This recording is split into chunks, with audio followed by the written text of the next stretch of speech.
Hello everyone, எப்படி இருக்கீங்க? நல்லா இருக்கீங்களா?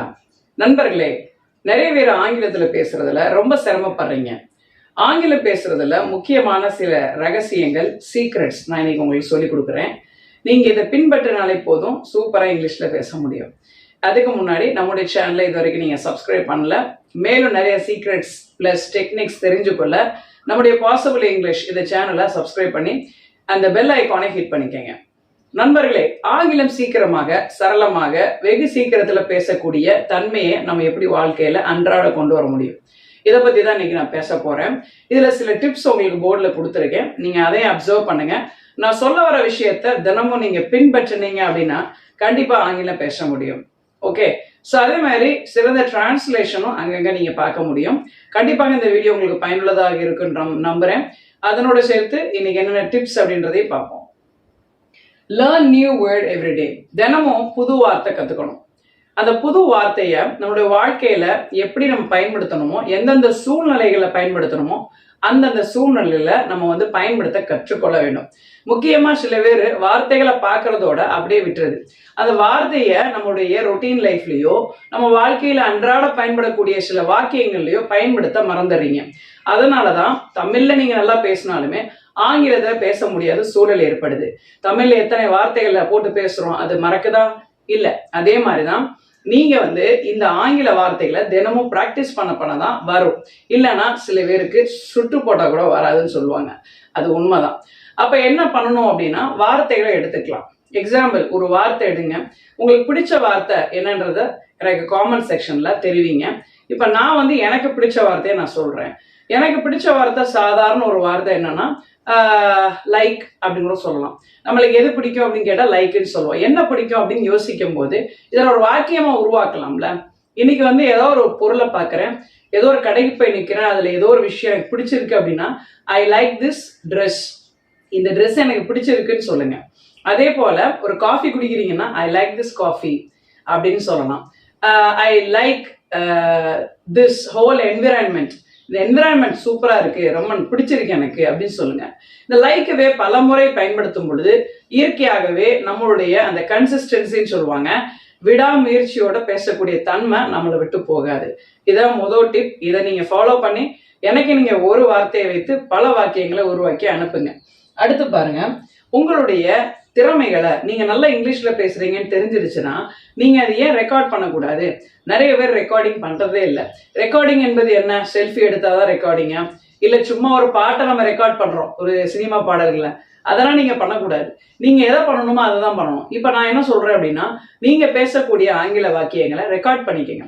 ரெக்கார்ட் பண்ணிட்டு before going to your bed, நீங்க தூங்குறதுக்கு முன்னாடி அந்த ரெக்கார்டிங்கை போட்டு கேளுங்க. நீங்க கேட்கும் போது அதுல என்னென்ன தவறுகள் நீங்க விட்டுருக்கீங்கன்றதெல்லாம் யோசிக்காதீங்க. நீங்க என்ன உருவாக்குனீங்க அப்படின்றத நீங்க மறுபடியும் அதை ஆராய்ஞ்சு பார்க்கும் பொழுது உங்களுக்கே சந்தோஷம் வரும். இது இயற்கையாவே நிறைய பேருக்கு தெரியாத ஒரு விஷயம் அப்படின்னு கூட சொல்லலாம். நான் இன்னைக்கு உங்களுக்கு இந்த டிப் சொல்றேன் அப்படின்னா, நீங்க அதை முயற்சி பண்ணி பார்த்தா மட்டும்தான் you can easily understand your talent. உங்களுடைய திறமைகளை நீங்க ஆராய்ந்து அறிய முடியும், தெரிந்து கொள்ள முடியும். இது ரெண்டாவது டிப். இதை நீங்க மறந்துடாம பண்ணுங்க.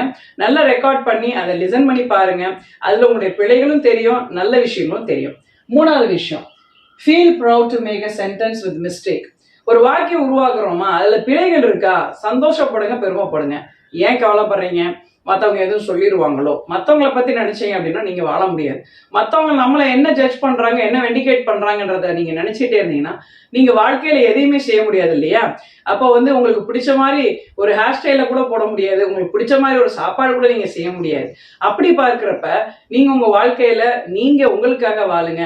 மற்றவங்களுக்காண்டி வாழ்றது நல்ல ஒரு விஷயம். அது செல்ஃப்லெஸ்ஸான லைஃப். அது எதுக்காக வாழணும்? நல்ல விஷயத்துக்காக வாழுங்க. மற்றவங்க சொல்றதுக்காக, மற்றவங்க ஏதோ ஒன்று உங்களை கேலி பண்றாங்க, உங்களை கிண்டல் பண்றாங்க, அதுக்காக நீங்க என்ன செய்யாதீங்க, உங்களை நீங்க மாத்திக்காதீங்க. மற்றவங்களுக்கு நீங்க மாத்தி கொடுத்து போயிட்டே இருந்தீங்கன்னா கண்டிப்பாக உங்களுடைய வாழ்க்கையில சில காரியங்கள் நீங்க அச்சீவ் பண்ண முடியாம போகலாம். ஓகே நண்பர்களே, அடுத்து பாருங்க, chat in English language. நிறைய பேர் வாட்ஸ்அப்ல தமிழ்ல தான் இன்னும் டிக்ஷனரி பயன்படுத்துறதா நான் பாக்குறேன். நிறைய பேர் சொல்வது உண்டு, நான் தமிழ்ல தான் டெக்ஸ்ட் பண்றேன் மேம், இங்கிலீஷ்ல டெக்ஸ்ட் பண்றது இல்லை மேம் அப்படி நிறைய பேர் என்கிட்ட சொன்னது உண்டு. அப்படி பண்ணாதீங்க. நீங்க நார்மலா இங்கிலீஷ்ல டெக்ஸ்ட் பண்ணி ஒரு தெரியாத ஒரு நபர் இங்கிலீஷ்ல அவர் படிக்க மாட்டாரு அப்படின்னா கூட நீங்க தமிழ்ல அனுப்பிக்கங்க. ஒருவேளை அவர் ஆங்கிலம் நல்லா படிப்பாரு அப்படின்னு தெரிஞ்சு ஏன் நீங்க தமிழ்ல டெக்ஸ்ட் பண்றீங்க? நீங்க ஆங்கிலத்துல நீங்க டெக்ஸ்ட் பண்ணுங்க. ஏன் அவருக்கு நல்லா ஆங்கிலம் தெரியும், நம்ம தவறுகளை கண்டுபிடிச்சிருவாங்களோன்னு சொல்லி டெக்ஸ்ட் பண்ணாம இருக்கிறீங்களா?